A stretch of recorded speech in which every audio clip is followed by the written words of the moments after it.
남북회담 특성을 좀 더 보겠습니다. 앞에서 잠깐 말씀드렸습니다만 정상회담이나 고위급 회담 경우에도 그 사전 실무 접촉을 통해서 회담 의제나 쟁점이 조율이 다 안 된 상태에서 회담에 임하는 경우가 많습니다. 그래서 뭐 정상회담을 통해서도 우리 대통령이나 그리고 이제 고위급 회담에서 어떤 장관들, 저희 실무자들도 뭐 의제나 쟁점에 대해서 완전히 클리어하게 조율이 안 된 상태에서 들어가기 때문에 회담에 임하는데 부담이 굉장히 많습니다. 그리고 민간 협상에 있어서도 이렇게 뭐 사전에 뭔가 의견 교환이 있을 수 있습니다만 굉장히 직접 만나서 협상하는 것이 굉장히 중요합니다. 직접적인 어떤 대화와 접촉을 통해서 이야기를 해야 좀 신뢰관계도 구축할 수 있고 그 합의된 것이 계속 이행될 것이다. 또 약속한 것이 그대로 이행될 수 있다라는 그런 어떤 확신을 얻는 것이기 때문에 민간 측면에 있어서도 사람들을 만나서 직접 얘기하는 것은 굉장히 중요합니다. 그리고 더 중요한 건 뭐냐면 만남이 있으면 반드시 그 만남의 결과를 갖다 합의서로 정리를 해서 서로 이렇게 교환하는 게 굉장히 필요하다. 이렇게 볼 수 있습니다. 이것은 당국 협상이든 또 그냥 민간 간의 협상이든 굉장히 중요한 거라고 할 수가 있겠는데요. 처음에 만나서 주고받기 식으로 이렇게 대화를 하다가 서로의 입장을 확인하고 종결이 된 경우에 그 다음에 만나면 그것들이 반복되는 경우가 허다합니다. 어떻게 보면 회담이 진전되는데 난관이 될 수 있는 거죠. 그래서 서로의 입장을 확인을 하는 것으로 종결이 된다고 할지라도 그 서로 나누었던 내용을 반드시 합의 문안으로 문서화시켜서 서로 교환을 하고 그 교환한 것을 토대로 해서 다음번에 만났을 때 시작하는 것들이 굉장히 중요하다라고 얘기할 수가 있겠습니다. 그것은 어떻게 보면 협상의 기본 원칙인데요. 과거 동서독 간의 어떤 회담도 그렇고 저희 회담도 그렇고 뭐 좀 비관한 예로 난 이제 협상을 잘하는 사람이야 자신감을 가지고 협상장에 가셨던 분들 물론 뭐 서로의 입장들을 갖다 명확하게 얘기하면서 자신의 의사를 충분히 전달을 하고 그쪽에서도 긍정적인 반응을 보일 수가 있었겠죠. 그러면 이제 정말 협상이 잘 됐다라고 생각하고 돌아오시는데 다음에 가면 다시 원점으로 아무런 그런 지난번의 결과와 상관없이 원점으로 돌아가서 협상이 진행되는 경우가 많습니다. 합의문안을 만들어야 됩니다. 합의문안을 어떻게 만들어야 되느냐. 입장 차이를 확인을 하되 공통된 부분을 최대한 발견해서 상호 부담이 안 되는 선에서 합의문을 도출하는 것들이 필요하다. 그래서 공통된 부분도 반드시 합의문에 담아서 차기 회담을 기약을 해서 그 회담과 협상의 어떤 생산적인 측면들을 갖다 계속 살려나가는 것이 필요하다라고 이렇게 말씀드릴 수가 있겠습니다. 당국 간의 협상 같은 경우에 이제 뭐 국민이나 그 전체에 미치는 영향이 굉장히 크다고 말씀드렸는데 이거는 뭐 민간 측면에서의 협상도 마찬가지입니다. 북측과의 협상을 통해서 합의서를 작성을 했을 경우에 관계되는 부처, 국회, 언론, 국민 정서까지 좀 고려를 해서 합의문안에 담는 것이 필요합니다. 이것들은 뭐 쉽지는 않겠지만 반드시 그 제3자가 봤을 때 이 합의문안이 어떻다라고 이렇게 평가를 하는 경우에 어땠을까라는 것들을 염두에 두고 협상에 임하는 것이 필요하다. 남북회담 특성을 보면서 민간 협상에 있어서의 어떤 주의할 점도 함께 말씀드렸습니다. 1970년대 초반부터 이제 협상이 계속 진행이 되어 왔는데 변치 않는 어떤 쟁점들은 계속 존재를 하고 있습니다. 많이 뭐 좁혀지기도 하고 있지만 또 반복이 되는 그런 어떤 쟁점이라고 할 수 있겠는데요. 남북회담에 있어서의 기본 입장을 좀 보겠습니다. 북한은 뭐 지금까지 일관되게 이 한반도 대남 전략 측면에서 공산화시키겠다라는 그런 전략을 가지고 있고 정치 군사 문제 우선 해결, 외세 배격 이런 입장을 가지고 있습니다. 그리고 1970년대부터 이미 김일성 시절부터 그 박정희 대통령과의 그 만남, 그 특사 그 접촉이 있지 않았습니까? 그때부터 탑다운 방식, 정상 간의 만남을 통한 일괄태결 해법을 강조를 했습니다.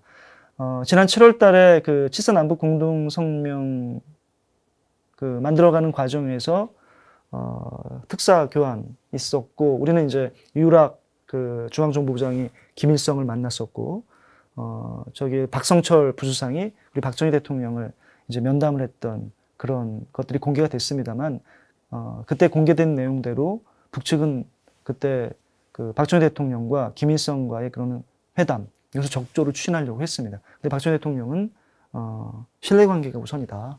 그래서 밑에 이제 보시는 것처럼 먼저 좀 이산가족 문제, 그때 저입자회담을 통해서 진행되고 있던 이산가족 문제 해결, 또 경제적인 어떤 교류협력 확대를 통해서 먼저 신뢰를 구축을 하고, 그 다음에 이제 정치 군사 문제를 논의하고, 또 그런 것들 신뢰가 구축이 되고 뭔가 그 해결되는 것이 있을 때 그때 정상 간에 만나야 된다. 이런 입장을 갖다가 취해왔는데요. 그런 어떤 기본적인 입장은 계속 남북 간에 유지가 되고 있는 겁니다. 특히 이제 북한 같은 경우에는 1970년대까지만 해도, 중반까지만 해도 자기가 정세적인 측면에서 굉장히 좀 우위에 있다고 봤어요. 그리고 경제적으로도 물론 북한이 착각이었습니다만 남한보다 더 좀 우월하다, 이런 생각을 가지고 있었기 때문에 굉장히 그 회담에 있어서 공세적이었습니다. 그래서 연방제 실시 주장하기도 하고, 민족통일협상회의를 소집을 해서 통일전선 전술의 일환으로 남한의 각계각층이 다 모여서 회담을 해야 된다. 우리는 이제 당국 간 회담이나 적시자 회담에 어쨌든 뭐 대표들이 만나가지고 뭔가 좀 합의를 하고 거기에 따라서 이제 회담을 진전시켜 나가길 원했는데, 북측은 1970년대까지만 해도 여러 뭐 민간단체들, 각계각층의 사람들을 갖다가 다 대표자를 갖다 모아가지고 다 참여시키자, 다 얘기하자, 이런 얘기들을 많이 했던 거죠. 그래서 이제 민족통일협상회의를 수집하자, 이런 주장을 했었고, 통일하려고 하는데 그렇게 서로에 대해서 이렇게 적대시하면 되겠느냐. 그 남쪽에서 공산주의 활동을 합법화하고 그런 국가보안법과 같은 반공화법, 반공법 같은 것을 철폐해야 된다, 이런 주장을 갖다가 회담에 계속 주장을 했습니다. 주한미군철수도 주장을 했고, 또 합동군사훈련 중지, 미북 평화협정 체계를 주장하면서 정치군사적인 문제를 계속 제시를 해왔습니다. 물론 2000년대 이후에는 북한이 좀 수세적으로 몰렸다라고 판단을 했는지 군사 분야에 있어서는 소극적인 자세를 취했고요. 우리 민족끼리를 강조를 합니다. 그리고 유무상통이라고 얘기하면서 경제적인 실리를 취하는 태도로 변화하긴 했습니다만, 기본 입장에 있어서는 계속 그런 차이점을 보여왔다, 이렇게 말씀드릴 수가 있겠습니다. 북한의 협상 행태에 대해서 좀 더 자세히 보겠습니다.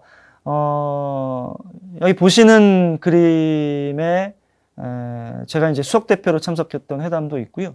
맨 오른쪽의 그림은 그 남북 공동 연락사무소 개보수를 하기 위해서 제가 개성에 가서 직접 이제 북측과 이제 그 아침에 회의, 협상이죠. 그다음에 저녁 회의, 그다음에 수시로 그런 어떤 공동 연락사무소 개부서와 관련된 협의를 진행을 했던, 굉장히 자주 만났던 거죠.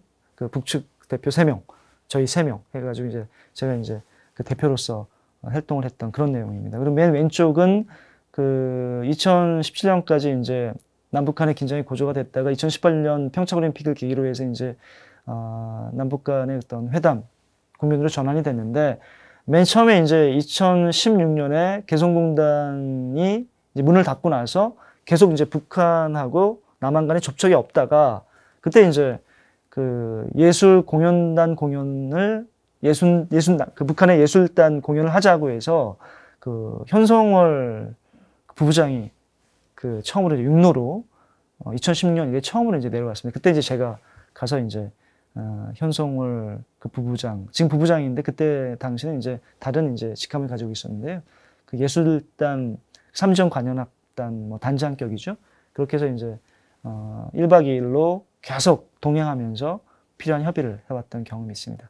그때 경험을 생각을 해보면 뭐 그전에도 이제 뭐 남북 장관급 회담이라든지 그 실무회담에 제가 이제 뭐 지원인원으로 참여를 하기도 하고 수행원으로도 참여를 해본 바가 있습니다만, 북한 같은 경우에는 그 회담에 있어서 양보하는 거를 패배했다, 굴복했다라고 인식을 하는 경향이 강합니다.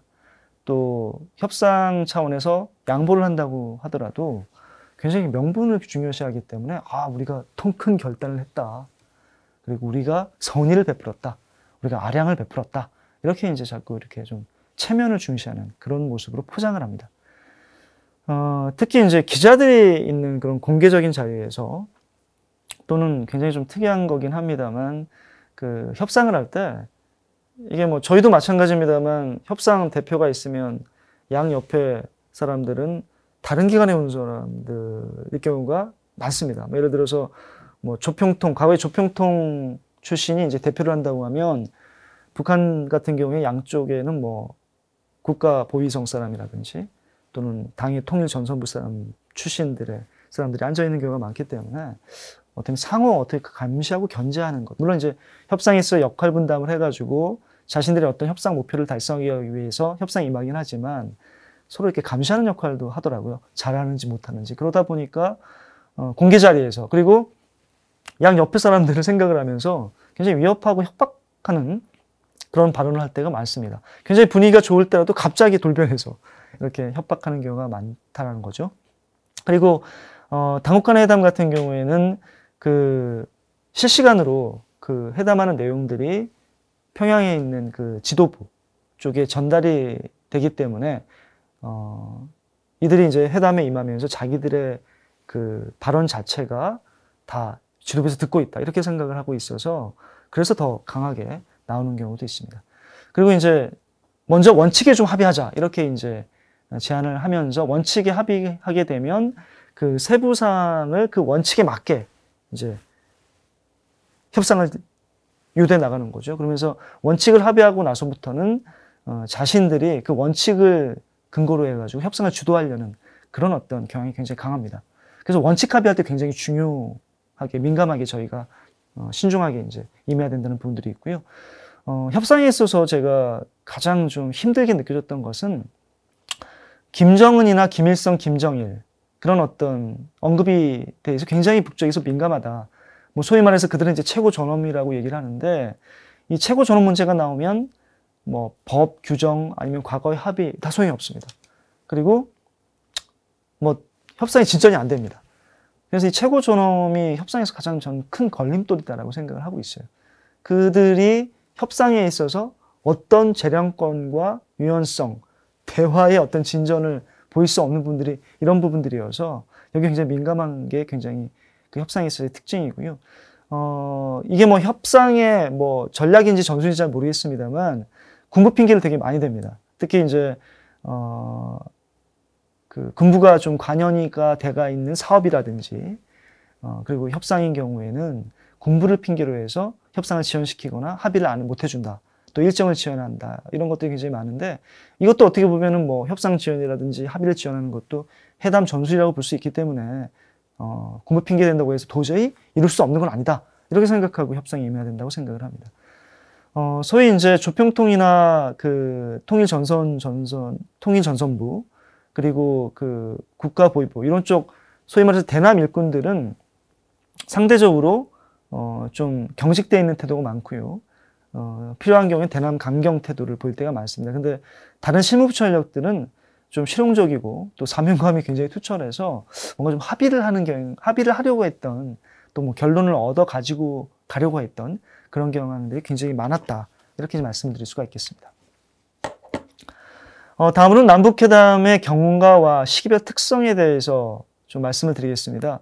앞에서도 말씀을 드렸습니다만 북한이 정세 변화에 굉장히 민감하다라고 이렇게 말씀을 드릴 수가 있는데 그런 시기별 특성과 경과에 있어서도 결국 그 정세 변화에 굉장히 이제 커다란 영향을 받는다. 이렇게 말씀을 드릴 수가 있겠습니다.